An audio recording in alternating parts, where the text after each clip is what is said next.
Salut à tous et bienvenue dans l'antre du NRMV. Aujourd'hui, on vous emmène dans les coulisses des volleyeurs nantais qui veulent oublier les difficultés de la saison passée. Soyons sport, c'est parti.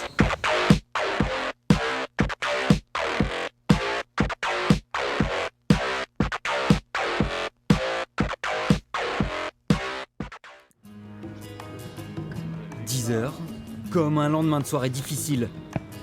Les corps sont endormis après la défaite du week-end à Lyon.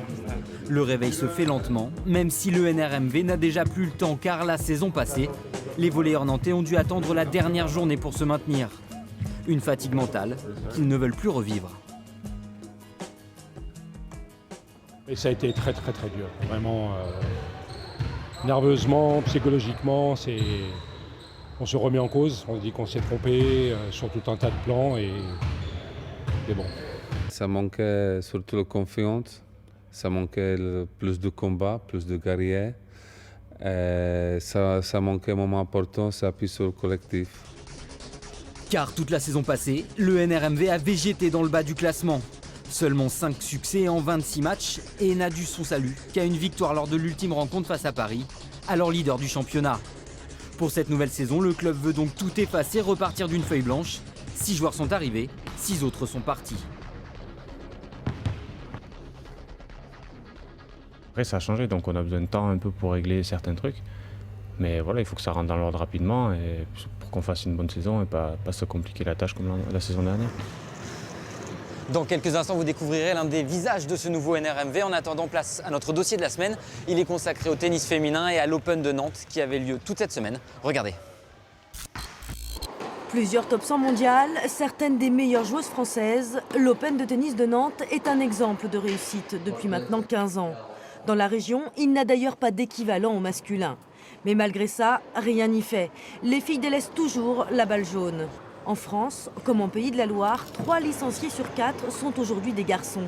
Si la problématique n'est pas nouvelle, elle nécessite de plus en plus urgemment une solution.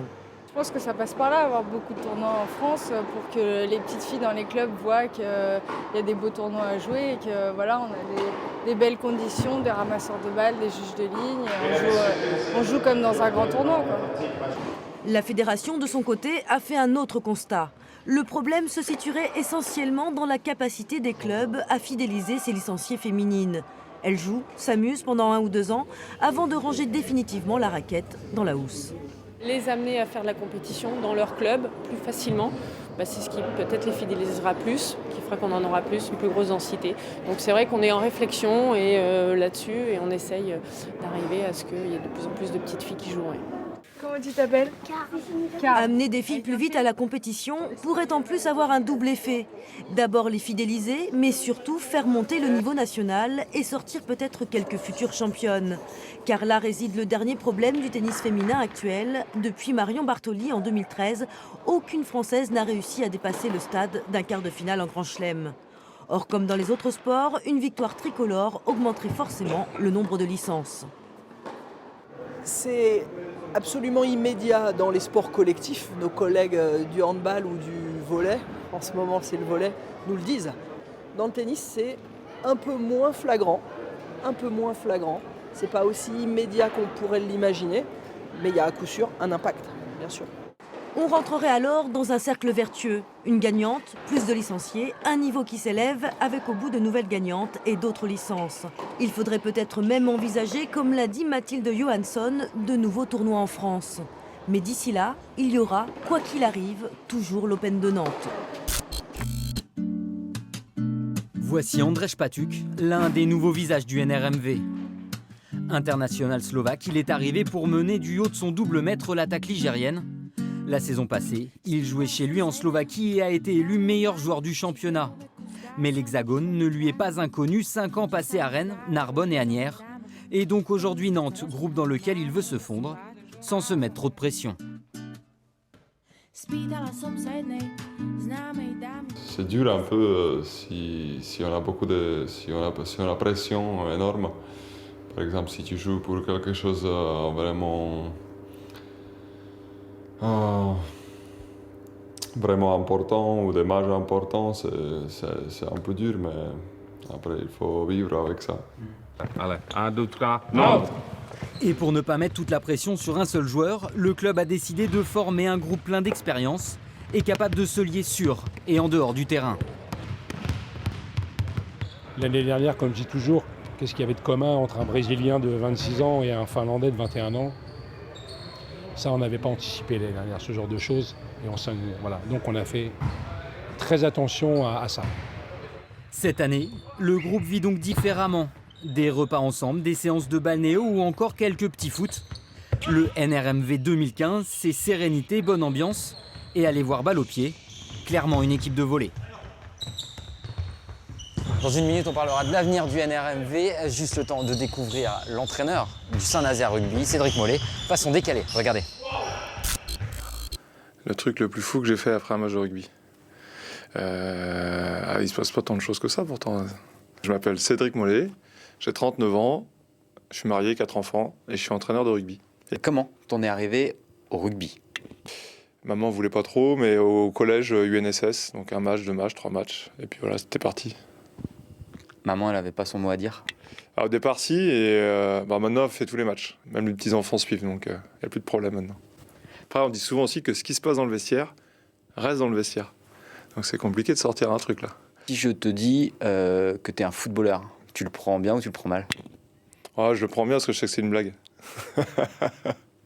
C'est quoi ta plus grande fierté dans la vie? Mes enfants. Enfin, ma vie de famille, moi, c'est ce que je mets... C'est ce qui me fait avancer. Le truc le plus fou que j'ai fait après un match de rugby. Les cicatrices, est-ce que c'est un avantage ou un inconvénient avec les filles? C'est pour où elles sont placées. On a mis un panneau d'autoroute dans un bus, c'est vrai. Ça, c'était pas cool. Surtout que la police s'en est rendu compte après. Mais bon, ça, c'était il y a longtemps, il y a prescription.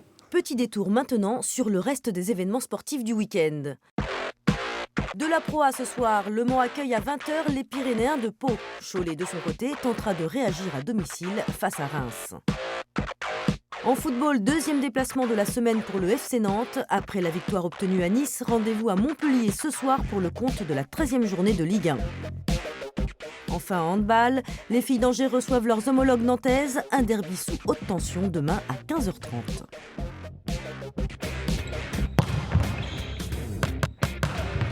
Dernier retour au volley et au NRMV.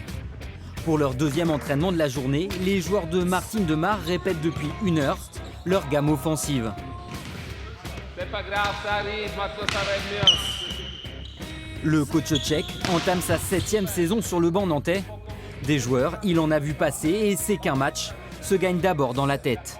Vous pensez que l'équipe est meilleure cette année que l'année dernière? Je ne sais pas, il est différent. Mais ça, on verra plus tard. Mais il faut que le joueur qui approuve sur le terrain qui est le meilleur. Et surtout montrer qu'il voudrait jouer ensemble.